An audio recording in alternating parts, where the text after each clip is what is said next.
s'express yourself. Et aujourd'hui, on va avoir une thématique qui va porter sur les violences sexuelles.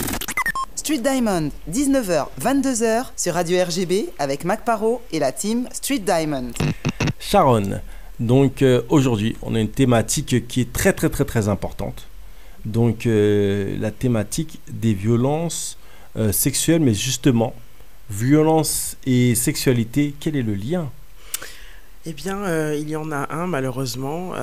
Alors vous savez, dans S'Express Yourself, on a toujours pour habitude de vous donner un max d'infos, de prévention, de sensibilisation sur les IST, le VIH, mais aussi de parler de pratiques aussi sexuelles. Et c'est vrai qu'on a toujours à cœur de vous encourager à avoir des pratiques que vous désirez dans le consentement mutuel pour justement avoir une sexualité épanouie. Et c'est vrai que dans la sexualité, il y a aussi parfois, c'est les relations humaines, des fois des contextes dans lesquels peuvent survenir ces relations, et bien de la violence, des violences.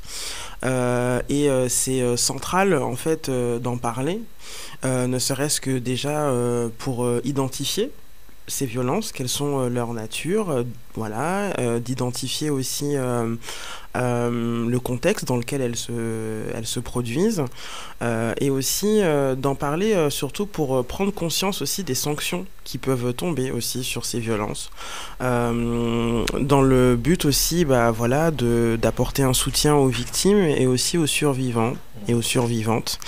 C'est pour ça en fait que ça nous tient à cœur de vous en parler sur Street Diamond.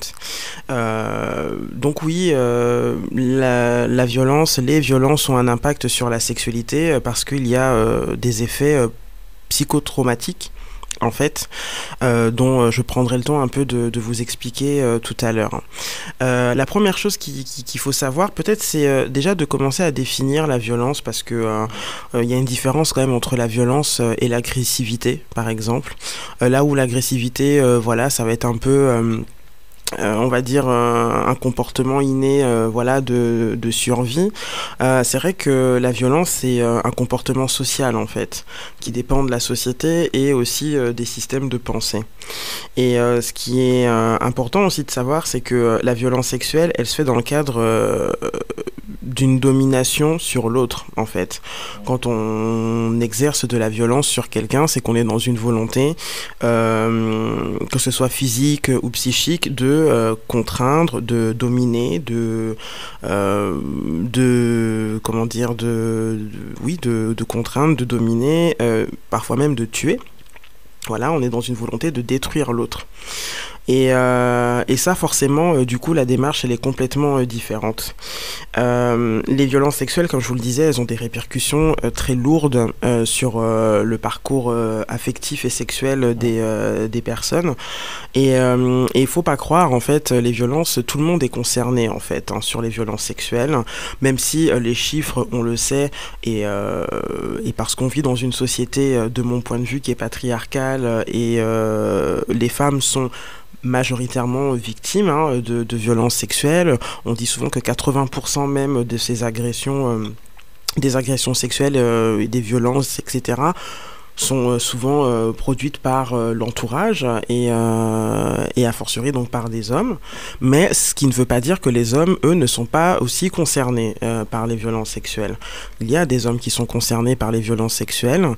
Et d'ailleurs, on a très peu de chiffres d'ailleurs sur la situation des hommes, et il y a une réelle difficulté d'ailleurs pour les hommes, parce qu'on est aussi dans une société où il y a tout un tas de représentations et aussi d'attentes sociales où effectivement on n'imagine pas effectivement les hommes se faire violenter par leur partenaire féminine, mais il faut savoir que ces violences, elles sont valables en fait sur tous les genres, en fait elles s'imposent à tous les genres, et aussi notamment aux personnes issues des minorités de genre et sexuelles. On parlait tout à l'heure de Jussie Smollett, du coup, et de son de son agression. Oui, il y a des personnes aussi qui sont lesbiennes, bi, trans, qui sont agressées aussi sexuellement. Je vais donner un exemple concret. Voilà, on sait que par exemple, dans certains pays, il y a des viols correctifs, par exemple, qui sont faits sur les lesbiennes. Voilà, pour justement les ramener dans une forme d'hétérosexualité. Ramener dans le droit chemin, voilà, soi-disant. Exactement.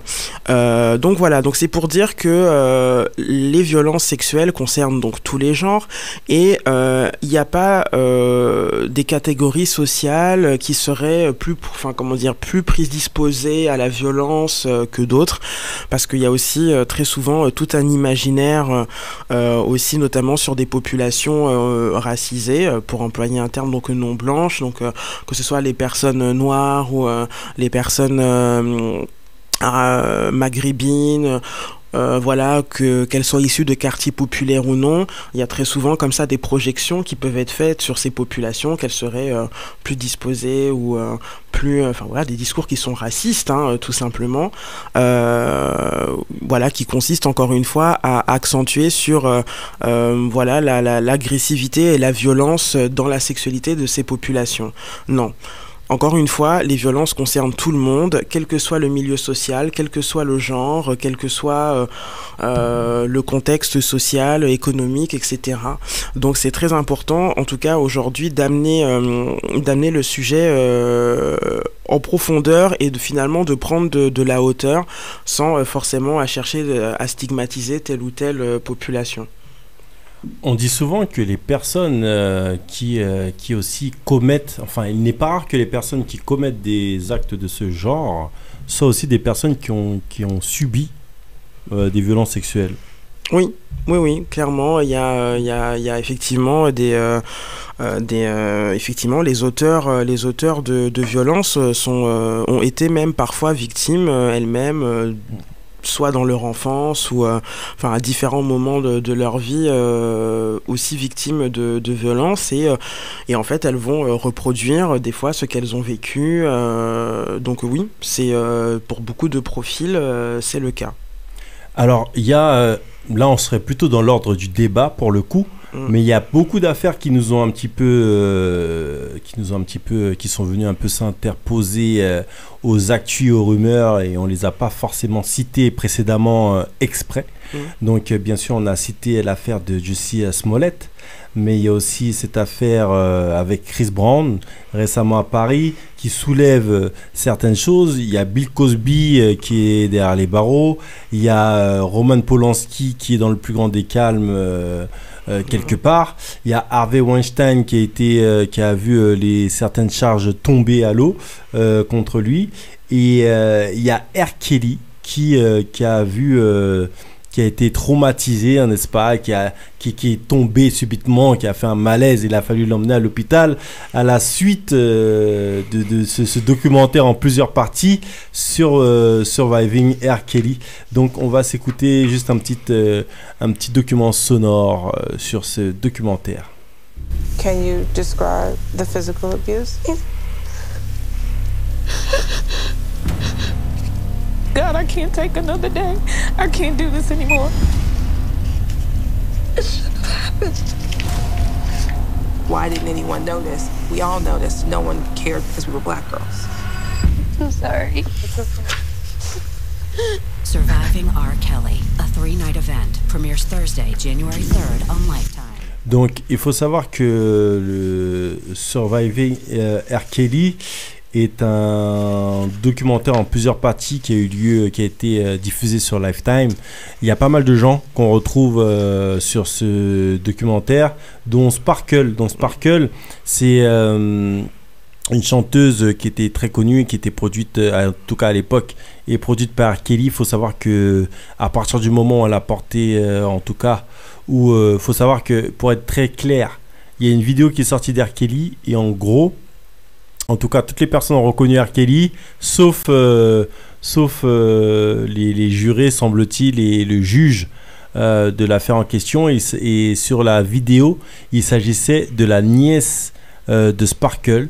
Et donc Sparkle, à la suite de ça, elle a arrêté de travailler avec R. Kelly.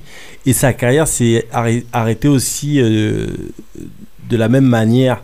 Elle a eu aussi des très gros problèmes avec sa famille. Donc Sa famille aussi, elle a une grosse cassure avec sa famille. Et tout ça, eh ben, du coup, ça fait écho en fait à la parole des victimes. Quelle est la place de la parole des victimes? Parce que du coup, on se rend compte que même après la diffusion de ce documentaire, j'ai vu pas mal de gens qui ont été décrédibilisés ou accusés. Alors j'ai entendu comme quoi les parents des victimes étaient les personnes qui devaient se retrouver autant derrière les barreaux que R. Kelly. J'ai entendu que les victimes étaient bêtes, qu'elles auraient dû savoir que si tu vas dans une chambre avec une personne, tu sais ce qui va se passer. Faut pas oublier que R. Kelly, déjà, il y a une chose qui est fondamentale dans toute cette histoire, dans toutes ces histoires, parce que finalement ça se ressemble, comme Weinstein, tout ça. Il y a une personne qui représente un certain pouvoir, qui a un certain pouvoir sur les personnes. Et donc du coup, c'est pas une personne lambda qui suit dans la chambre, c'est une personne qui a un pouvoir. Il fait miroiter des choses aussi à ses filles. Il faut pas oublier que ces filles, en plus, sont souvent mineures ou très jeunes, donc influençables. Et il ne faut pas oublier que j'ai entendu souvent des gens qui critiquaient les parents, qui disaient ouais mais les parents aussi sont trop bêtes, ils ne se rendent pas compte, il y avait les accusations sur Alia, il y avait les documents, comme s'ils pouvaient pas, ils étaient au courant et laissent leur fille partir. Non, il faut arrêter. C'est un luxe d'être informé, c'est un luxe de pouvoir lire, de pouvoir... quand je dis c'est un luxe, on a le temps de faire ça, nous peut-être on prend le temps, mais tout le monde ne vit pas, n'a pas notre vie. Il y a des gens qui charbonnent, qui ont 3 boulots, quoi. Donc, ils n'ont pas forcément le temps d'être au fait de toutes les choses. Eux, en tout cas, ce qu'ils voient, c'est que R. Kelly, il n'est pas boycotté dans les médias et que I Believe I Can Fly, c'est chanté à toutes les sauces, qu'il y a le duo avec Céline Dion et que ça passe partout. Parce que techniquement parlant, si c'est un violeur reconnu et avéré, c'est pas censé passer partout. Et or, ça passe partout. Même pour ça, hein, I Believe I Can Fly, il paraît qu'il y a une double lecture aussi sur cette chanson.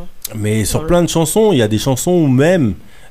dans Surviving R. Kelly, on te dit qu'il y a des actes sexuels qui se produisent dans le studio pendant que le mec est en train de chanter ou pendant qu'il fait un couplet, genre on lui fait des attouchements, fellations et autres, tu vois. Donc ça va très loin, ça va très loin. Et donc du coup, même son nom Pan Piper là, dont il se donne, ça aussi, ça a des connotations. Donc il faut vraiment, je pense vraiment remettre les choses en perspective, notamment encore une fois par rapport aux parents. Parce que pareil, quand ils sont approchés, quand on leur dit ouais R. Kelly qui voit les millions, etc. comme ça, tu sais pas d'où les gens ils viennent. Ils essaient de donner une chance. Mais je suis pas sûr qu'il faut le premier. Faut pas confondre victime et coupable, quoi. Et je pense que ça, c'est très grave à chaque fois. On cherche qui est le coupable. Et le coupable, la dernière personne qu'on va désigner, ça va être le réel coupable, quoi. C'est R. Kelly, c'est une victime. Et comme c'était une victime, il a fait ça. Donc en gros, c'est pas de sa faute, quoi. Donc là, il y a des jeunes filles qui sont encore chez lui. Il y a cette aussi, par rapport à R. Kelly, l'histoire elle est tout à fait spéciale parce qu'il y a aussi ce côté, on parle de syndrome de Stockholm, mais je suis pas sûr qu'on pourrait vraiment appeler ça comme ça, mais c'est un vrai retournage de cerveau. Le mec, en gros, quand tu as une personne qui est une superstar et genre il arrive à prendre des filles très jeunes, des fois peut-être c'est leur premier homme, sexuellement parlant, c'est une superstar, il a plein d'argent. Eh ben, comment tu veux comment tu veux pas que cette personne ait de l'influence sur une jeune fille déjà fragilisée? Parce que c'est ça aussi qu'on a compris aussi en regardant ces documentaires, c'est que beaucoup des victimes de R. Kelly en fait étaient des jeunes femmes qui étaient déjà fragilisées dans leur être. Ouais, donc c'est un documentaire effectivement alors je sais pas s'il est trouvable vraiment dans sa totalité, mais en tout cas il y a des extraits sur YouTube. Il est trouvable, mais obscurément. Bon. Obscurément. mais en tout cas oui, ça. Alors moi, en termes de ressenti, c'est vrai que ce documentaire, en tout cas les extraits que j'ai pu en voir, effectivement c'est bouleversant. C'est bouleversant déjà parce qu'on découvre l'atrocité en tout cas de ce qui est supposé, enfin ce qui a pu en tout cas arriver. on a des femmes qui voilà sont complètement aussi qui ont été déconstruites aussi, enfin complètement déstabilisées, fragilisées par tous ces actes et puis surtout ce qui moi m'a frappé, c'est que sur les réseaux sociaux et notamment sur des sites spécialisés un peu sur les cultures, enfin sur la black culture ou sur les cultures noires, etc. Enfin, on sent qu'il y a encore cette volonté à la fois d'iconiser R. Kelly et de ce refus en fait de le voir comme peut-être quelqu'un de problématique en fait, et tout de suite de décrédibiliser en fait la parole des victimes et ça c'est quelque chose qu'on retrouve finalement même dans la vie de tous les jours en fait, des victimes quand elles font état en tout cas de ce qu'elles ont pu subir, autant il y a la présomption d'innocence pour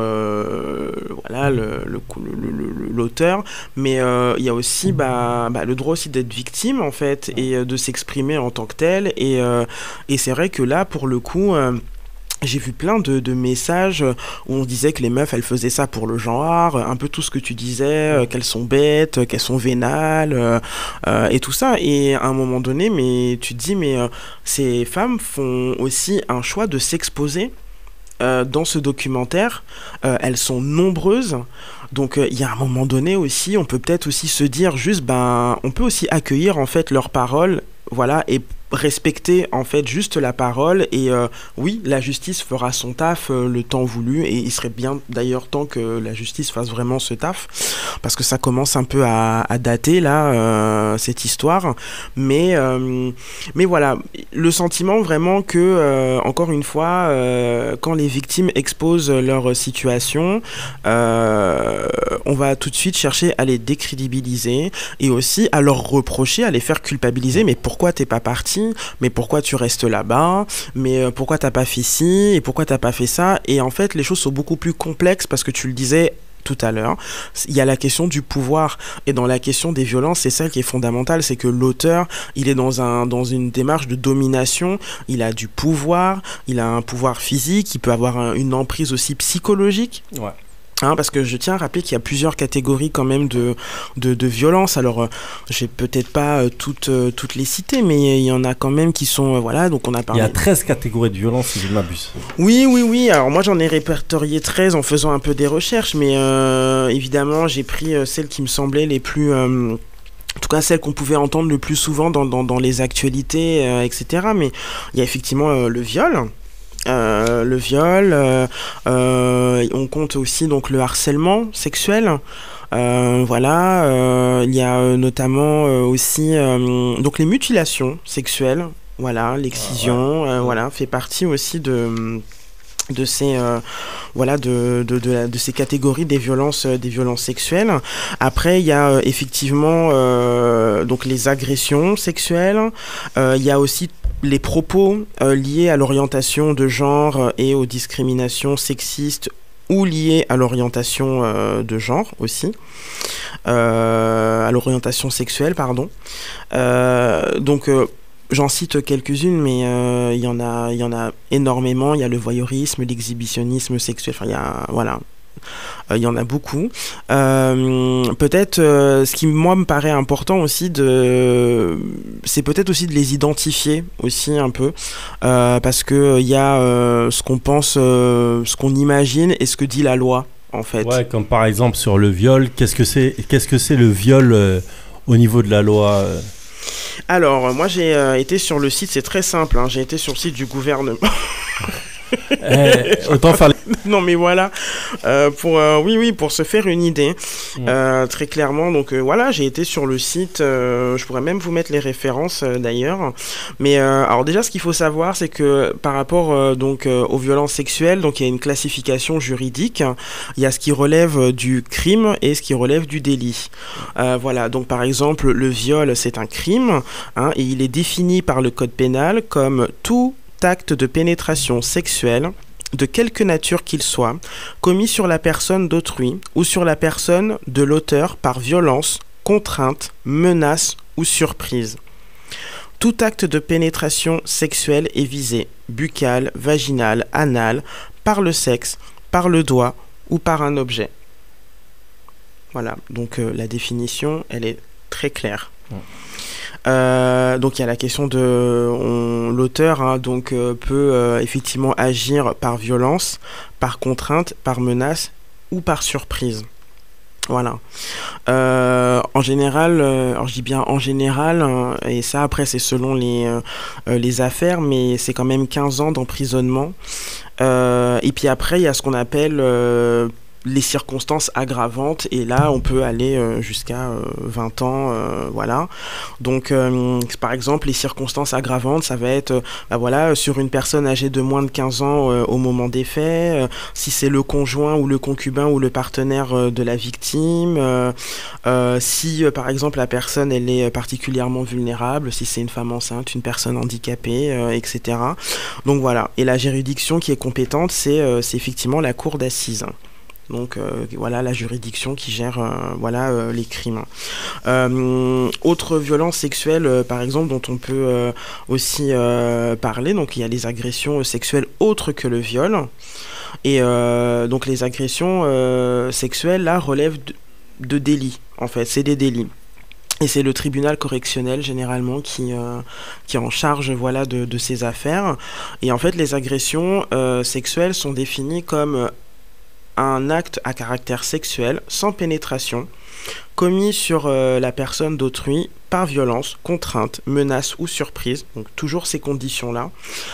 Il peut s'agir par exemple de caresses, d'attouchements, de nature sexuelle. Et donc les agressions, elles peuvent survenir partout, dans l'espace public, en milieu professionnel, à l'école, voilà. Donc ça peut aller après la justice de toute façon c'est toujours complexe, mais ce qu'il faut savoir c'est que les choses aussi varient, enfin, en tout cas les appréciations varient selon si la victime est majeure évidemment ou mineure. Donc c'est pour dire que voilà il y a concrètement plusieurs formes de violences sexuelles et toutes normalement sont censées tomber sous le coup de la loi. Donc c'est à titre informatif, mais vous pouvez retrouver ces informations en fait sur internet. Mais ce qui moi me paraît importante dans toutes ces définitions, c'est vraiment cette question de contrainte, de menace, de surprise et de violence quoi. Ça, c'est à partir du moment où la personne n'a pas posé son consentement et qu'on la contraint par violence, qu'on la menace ou qu'on la prend par surprise, déjà, là, clairement, ça tombe sous le coup de la loi. C'est pour ça aussi qu'il y avait eu récemment un certain nombre de polémiques par rapport à des affaires qui se sont déroulées. Et notamment ce viol présumé, un homme accusé du viol d'une petite fille de 11 ans. Mais la cour d'assises de Seine-et-Marne a acquitté cet homme en estimant qu'il n'y avait pas eu de contrainte. Et donc ce débat, cet épisode avait relancé le débat sur l'âge justement du consentement sexuel, d'un acte sexuel. Et il y avait eu aussi la même chose qui s'était passée en 2009. Où c'était une jeune fille encore une fois en Seine-et-Marne, désolé les gens du 7-7. Et à l'époque, je crois qu'encore elle avait 11 ans. Elle avait 11 ans aussi. Oui, voilà. Et il y avait dans le Val d'Oise aussi. Donc voilà, il y avait aussi dans le Val d'Oise, une jeune fille de 11 ans qui s'était fait violer par un homme de 28 ans. Et c'était parti encore dans les mêmes choses. Et ça, c'est des choses qui nous touchent parce que les victimes, on dit aux victimes de porter plainte. On sait que porter plainte pour une victime, c'est très difficile. Le temps judiciaire n'est pas le même temps, est un temps très long. Et on te dit que quand il y a un temps judiciaire, il faut passer à autre chose. Mais malgré tout, pour une victime de viol, le temps judiciaire, c'est pas comme pour le même temps judiciaire. C'est pas vécu de la même manière que pour un mec qui est dans l'économie, qui balance une plainte, etc. Là, c'est dans ta chair, c'est dans ton cerveau, ça tourne. Donc c'est difficile. c'est extrêmement difficile et c'est pas étonnant aussi que des fois il y a même moi j'ai connu des personnes qui d'ailleurs ont porté plainte et après qui ont même voulu retirer leur plainte. Parce que psychologiquement, on va te demander de justifier un certain nombre de choses, en fait, d'apporter des preuves. Donc c'est des questionnements où là on te ramène en fait à un épisode de ta vie qui a été douloureux, difficile, que tu essayes déjà de survivre et d'avancer, mais effectivement le temps judiciaire et c'est pour ça que ça nécessite vraiment un réel accompagnement, un réel soutien, mais aussi bien des proches, en tout cas ceux qui le savent et qui peuvent être bienveillants.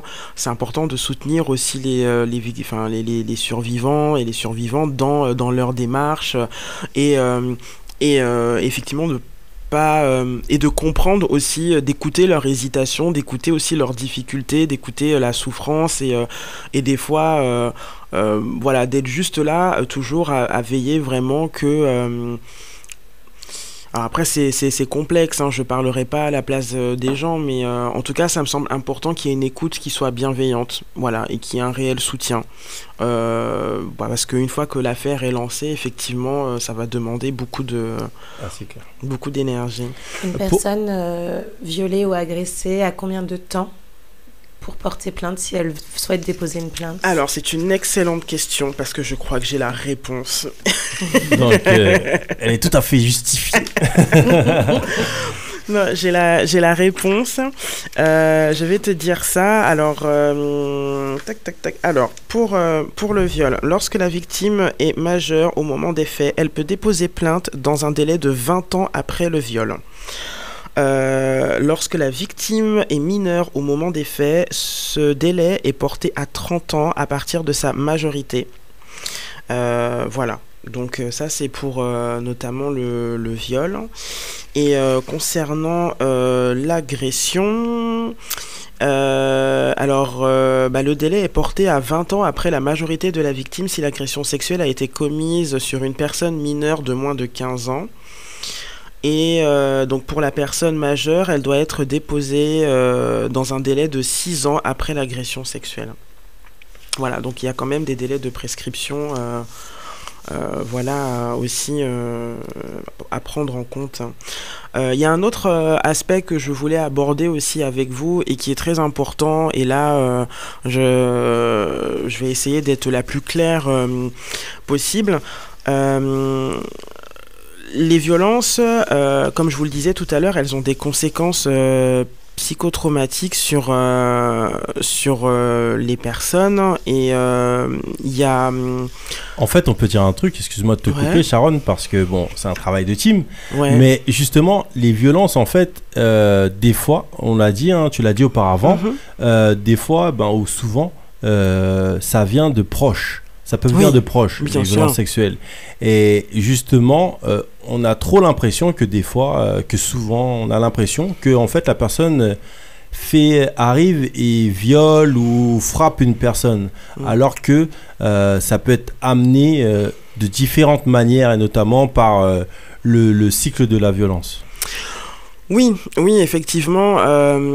Oui, parce que du coup, c'est vrai que je me suis pas attardé effectivement sur les contextes dans lesquels peuvent émerger ces violences, mais si on voit par exemple les violences conjugales, typiquement, le partenaire peut être l'auteur en fait des agressions, du harcèlement moral, et en fait c'est vrai qu'il est très difficile pour la victime de pouvoir s'échapper effectivement de ce cycle-là. Donc ça va être des moments de croisière, on va dire, où tout va bien aller dans le couple, et puis bim, il va y avoir une phase descendante où là ça va être agression. Alors ça peut être des gifles, ça peut être des bousculades, ça peut être des humiliations publiques, ou même dans le domicile devant les enfants. Donc c'est vraiment une spirale.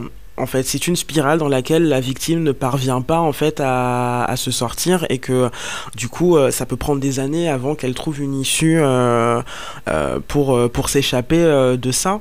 Donc, effectivement, voilà. Et puis, ce qu'il faut savoir aussi, c'est qu'il y a des viols aussi qui se font dans le cadre conjugal aussi. Il y a des viols conjugaux. Donc, voilà. Et effectivement, encore une fois, l'auteur fait tout pour détruire, pour humilier, pour dominer sa partenaire ou son partenaire. Et en plus, c'est très vicieux parce que c'est vraiment un jeu psychologique où il y a des allers-retours, quoi. C'est je t'aime moi non plus, je te gifle, je te viole, ensuite ah non, je suis désolé, j'ai pas voulu te faire ça, je t'aime, mais tu sais très bien que je te fais ça parce que je t'aime, et oups, ça repart, et etc. Et finalement, c'est un jeu sans fin, et c'est pour ça qu'on parle de cycle, de cercle. Ça revient, ça repart, ça revient, ça repart, et à chaque fois, on croit que ça va s'arrêter, ça continue de manière indéfinie. Ouais, vraiment. Et du coup, alors il y a plein de dispositifs qui existent, enfin plein. En tout cas, il existe des dispositifs, en tout cas pour accompagner des personnes victimes de violences conjugales, notamment les femmes. Donc ça, à la rigueur, on pourra vous mettre les références aussi peut-être sur Street Diamond. Et voilà, si vous avez besoin, en tout cas, n'hésitez pas à nous solliciter. Tu veux citer des numéros ou pas ? Moi, j'ai quelques numéros. Vas-y. Donc, il y a le 3919, donc violence femmes info. Il y a aussi le 0800 05 95 95, donc c'est SOS viol femmes information. Donc 0800 05 95 95. Je rappelle que violence femmes info 3919. Il y a aussi le 119 Allo enfance en danger. Je répète, 119 Allo enfance en danger. Donc, en cas d'urgence, bien sûr, on peut appeler la police ou la gendarmerie avec le 112 et c'est gratuit depuis un téléphone portable. Alors, on arrive bientôt sur la fin de cette rubrique, mais je voulais absolument vous parler d'un autre... ce que je vous expliquais tout à l'heure, vous parlez aussi un peu de ce qu'on appelle aussi la sidération et la dissociation, en fait. Parce que ce qu'il faut savoir, c'est que quand vous êtes exposé à une violence extrême, à une agression, à un viol, etc., il se passe des choses, en fait, dans le corps. Et alors, je sais que c'est des informations qui vont peut-être, vous sembler peut-être délicates et difficiles peut-être à entendre, mais c'est important parce que ça peut vous permettre aussi de mieux comprendre les violences et notamment la place des victimes. En fait. Alors, ce qu'il faut savoir, c'est que quand on est exposé à à une situation d'extrême violence, donc c'est-à-dire qu'il vraiment vous touche dans votre intégrité physique, il se passe qu'au niveau du cerveau, en fait, donc l'amygdale cérébrale, en fait, va lancer des hormones, donc le cortisol et l'adrénaline. En fait, le cortisol, c'est l'hormone du stress. Et en fait, ça va envoyer un maximum d'hormones et ça va tellement en envoyer. Donc, face à la situation de violence, du coup, il n'y aura pas de réponse émotionnelle. Du coup, donc ces hormones vont, être en masse jusqu'à ce qu'à un moment donné, il va y avoir comme une sorte de survoltage, c'est-à-dire que en fait le cerveau va être en surchauffe, il va être en surchauffe et ce qui va provoquer en fait un disjonctage, c'est-à-dire c'est comme un circuit, un court-circuit en fait, parce que justement la personne est en incapacité, finalement elle est sidérée et donc elle n'arrive pas à réagir à ce qui lui arrive. Ça veut dire que le cerveau en fait est hyper irrigué d'hormones que du coup va se libérer en fait donc de la morphine qui va agir un peu et de la kétamine aussi qui vont agir en fait comme des drogues dures et en fait ça va anesthésier. C'est comme si ça anesthésiait en fait enfin voilà, la personne, et du coup elle sera du coup plus en capacité finalement de se défendre, mais elle va le ressentir physiquement en fait, c'est-à-dire qu'il y a un moment donné elle va sentir son corps partir, et donc son corps en fait va se dissocier. C'est-à-dire qu'elle va subir, pendant qu'elle va subir en fait la violence, du coup, elle aura la sensation d'irréalité, de déconnexion, comme si son corps était éteint, en fait. Et quand vous entendez des fois des discours du genre ouais, mais pourquoi la victime elle s'est pas débattue, en fait si elle s'est pas débattue, c'est juste que physiquement neurologiquement, je sais pas si ça se dit. C'est bien ça. Voilà. En fait, elle pouvait pas. Parce que la violence est tellement extrême, parce que le traumatisme est tellement puissant, tellement, c'est tellement traumatisant que en fait la personne est sidérée, elle est sous le choc, et du coup son cerveau en fait, on peut dire grossièrement à disjoncter, et que du coup en fait elle va subir l'acte, mais en fait elle va se dissocier, et du coup son corps lui appartient plus. C'est ce qu'on entend souvent en fait, son corps lui appartient plus. Donc voilà, et du coup cela dit, elle va subir toutes ces choses-là, mais le corps quand même va l'enregistrer, ce qui s'est passé, un peu comme une boîte noire dans un avion. Donc il y a quand même la mémoire traumatique, où la personne va tout enregistrer. Elle aura peut-être des flashs. Elle va avoir des flashs, et en fait ça va survenir peut-être plus tard, parce qu'elle va retrouver des situations, une odeur, une musique, quelque chose qui va faire que du coup là elle va se retrouver de nouveau dans une situation de fragilité, et voilà. Donc je synthétise un peu, mais c'est aussi important de connaître ce fonctionnement, et parce que du coup ça permet aussi de comprendre la réalité des victimes, et aussi d'éviter aussi d'avoir des idées reçues absurdes aussi sur les personnes qui ont subi des violences sexuelles, et de leur demander mais pourquoi vous êtes pas débattu, mais pourquoi vous avez pas agi comme ci et pas comme ça, et voilà. Et c'est pour ça que c'est aussi important de comprendre que les mécanismes, parce que nous c'est ça aussi dont on parle, c'est important de comprendre que les mécanismes de la violence dépassent souvent le prisme de la force physique. C'est pour ça qu'il y a des hommes qui peuvent aussi se retrouver victimes de violences, et c'est pour ça qu'il y a qui n'agissent pas, tout comme des femmes qui ne vont pas agir. Ça répond à ces choses-là, tout simplement. Pour terminer, du coup, Sharon, je vais te laisser le mot de la fin. Alors, je sais que c'est un sujet qui n'est pas évident, qui n'est même pas du tout facile, et je sais que peut-être en écoutant, vous allez vous dire, on n'a peut-être pas assez parlé de ça et de ça, peut-être qu'on aurait pu en dire plus, peut-être qu'on aurait pu en dire moins. En tout cas, dans S'Express Yourself, on va, dans les prochains mois, peut-être parler de violence. On parlera notamment de la question du harcèlement, notamment dans les transports.